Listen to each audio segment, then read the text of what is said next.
Opetaia is running around Ring Magazine acting like David Benavidez is ducking. You are the one who signed with the promotional company that makes that fight nearly impossible, and you're suing the IBF when they already gave you your money back. The mask is off, baby. DuckTales starts now. Now, everyone has been talking about Opetaia. They say, Mother, he is the Boogeyman. He's the most feared man at 200 pounds. Well, if he's so feared, why did the IBF have to snatch his belt on March 19th? See, why is he over there giving interviews at the ring crying about David Benavidez making excuses? See, we are pulling the receipts today, honey. We are looking at Zuffa's safe house, okay? The Mikaelian Priority lie, and why David Benavidez already told this man what he has to do to get this fight. Hit that like button and let's get into it. Let's start with the facts, because men lie, women lie, numbers don't.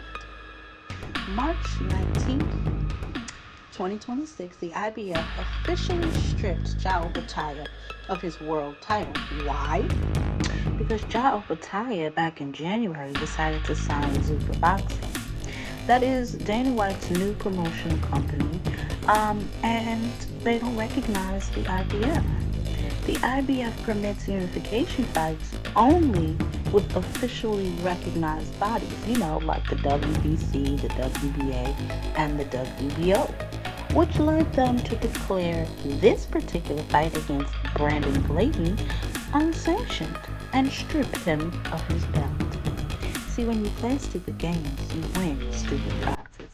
And Zuffa wants to pride themselves on operating outside of the traditional boxing regulatories, right?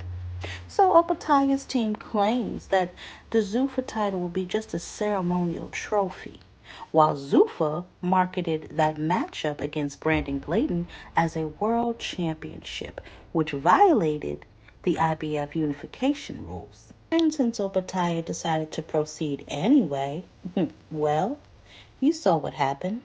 They decided to take their belt.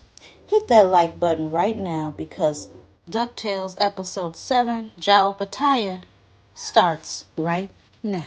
Now, we have to talk about the structure, because on March 6th, the IBF confirmed what we already suspected. Zuffa Boxing doesn't communicate with sanctioning bodies. Dana White has been clear.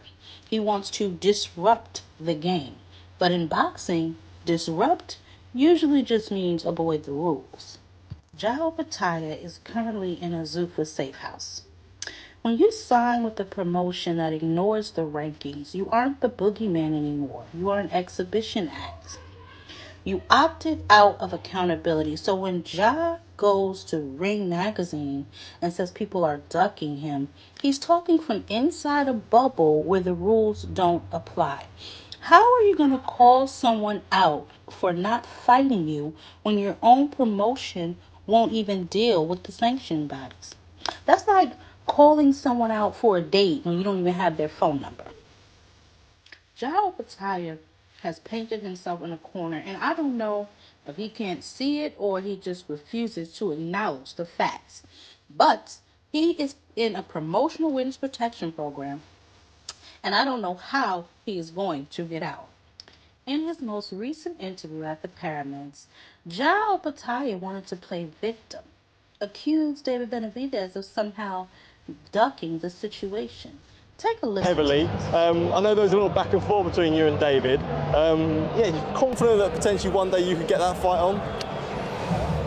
Man, that fight's easy to make on our side. You know what I mean? I've been ready. I've just hear excuses and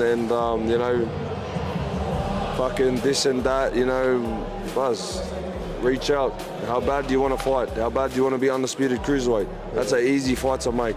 Yeah. There's all these little excuses and stuff, but it is what it is, man. I think he's going to take a different path, and I think he's going to take a smarter path, to be honest.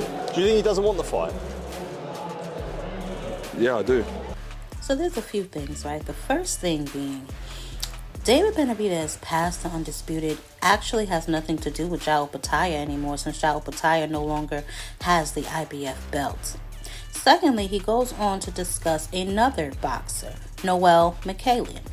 He explicitly names Mikaelian as his priority target for the WBC belt. Now, wait a minute. If David Benavidez is the fight everyone wants and the man you're supposedly chasing, why is a cruiserweight mandatory your first talking point? It's because the Benavidez talk is a strategic distraction. He uses David's name for the headlines while he actually roadmaps Noel Mikaelian. And let's be real, you can't even offer Mikaelian a unification. You have no belts, Ja. You're chasing Mikaelian for his gold because you threw yours in the trash in March. You're calling a man at 175 a duck while you're busy booking a date at 200 pounds. The math just isn't mathing, okay? The physics don't lie. You aren't chasing the monster. You're chasing clout while you wait for Noel. You name Mikaelian first because Mikaelian is the realistic move. Benavidez is just the dream you use to keep your fans from noticing you're currently beltless. I mean, am I lying? Now I want to briefly address the situation that he has going on with the IBF. I mean, he spoke about it.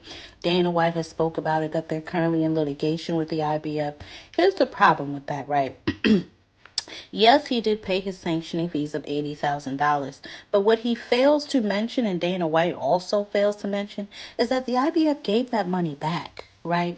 Citing their Rule 5H, which states that if you do not fulfill your mandatory and you go and you participate in an unsanctioned fight, you will be stripped of your belt, which is exactly what they did. See, this is a result of Dana White being explicitly candid about his unwillingness to work with the sanctioning bodies. Opetaia was given an option. He was given a choice, and he chose Zuffa.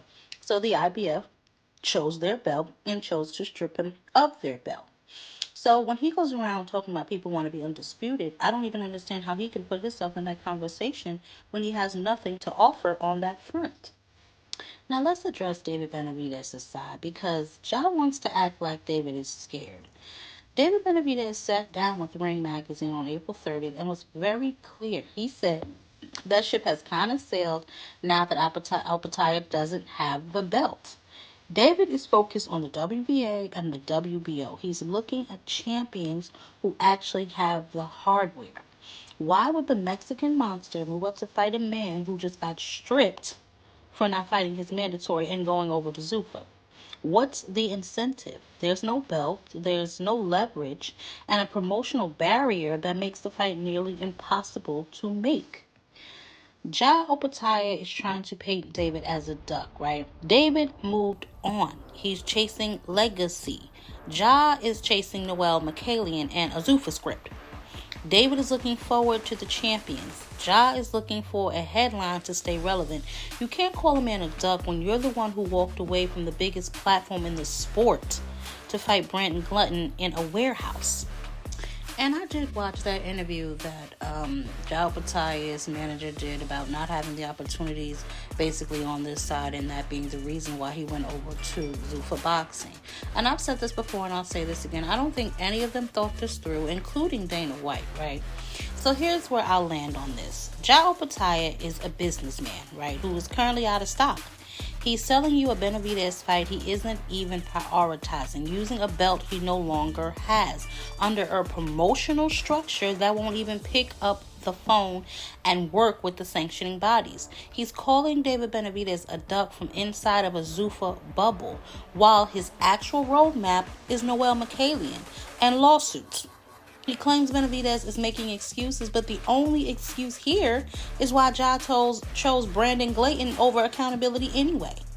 Listen, the Boogeyman doesn't have to explain why he's beltless. The Boogeyman doesn't name Noel Mikaelian as his priority while calling out the monster. That is DuckTales. Now, if Opetaia just waited a little while longer after David moved up to cruiserweight, he could have made this fight.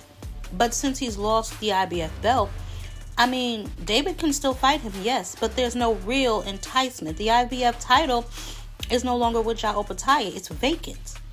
Okay, so I don't know. Since he no longer holds the IBF belt, a fight between them, it's basically lost its appeal, as his primary goal was to pursue undisputed. So, we shall see. So now, as usual, it is y'all turn. Is John Opetaia ducking David Benavidez, or is he simply confused as to where he stands? Drop below and let me know. Make sure you subscribe for the receipts every week. I'm Jack Queen Boxing, and until next time, you know what to do. Catch me on a panel. Peace.